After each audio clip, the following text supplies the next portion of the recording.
School officials say a successful levy override election this May would solve decades of cash flow problems and end troublesome debt obligations, while economic developer Dan MAUK said the override's failure would compound Nebraska City's seemingly unsolvable dilemma. It hasn't grown since the year 1890. Locally, we have the same number of people roughly for the last 100 years, but the costs of public services, the police and fire and all that, has gone up substantially in that same period of time. So the same number of people have got to pay a lot more to cover our tax burden, keep the community safe, and educate our kids and all that. MAUK said he is optimistic about Nebraska City's position to grow over the coming decades, but stagnation has not been good for school financing over the past century. In 2020, residential properties provided 34% of the county's total tax bill, while commercial provided just under 7%. The bulk of the burden has fallen on agricultural land, which paid over half of the county's $43 million tax bill last year. The reason we are in the situation that we're in is because Nebraska City Public Schools has a low property value. And if you take low property value that Nebraska City has, and I can show you a real simple spreadsheet, property value divided by total students, if that number is less than $1 million, the district is taxing their community at a high rate while struggling to make ends meet. FRITCH said the division equation for Nebraska City School District is among the state's lowest at $686,000.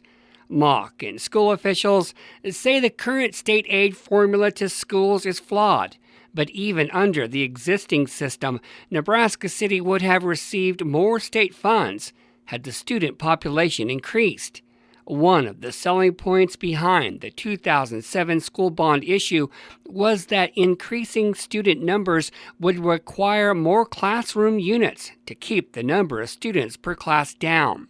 Growth in enrollment did not materialize, but students' demographics have changed. Any student population group that NDE tracks, things like poverty, free and reduced lunch, ELL, special education, title, those things are tracked by the Department of Ed because they require additional resources and funding from the state and federal government, but all of those numbers are above the state average.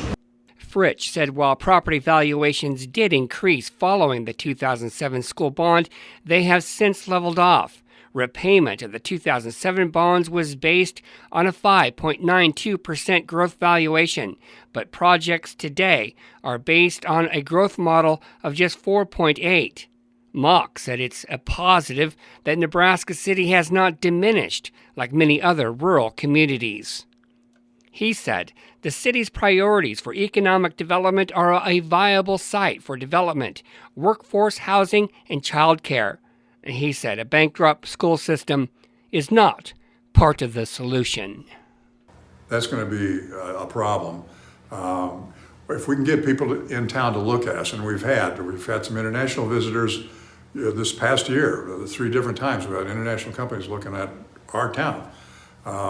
They're looking at those first things that I mentioned.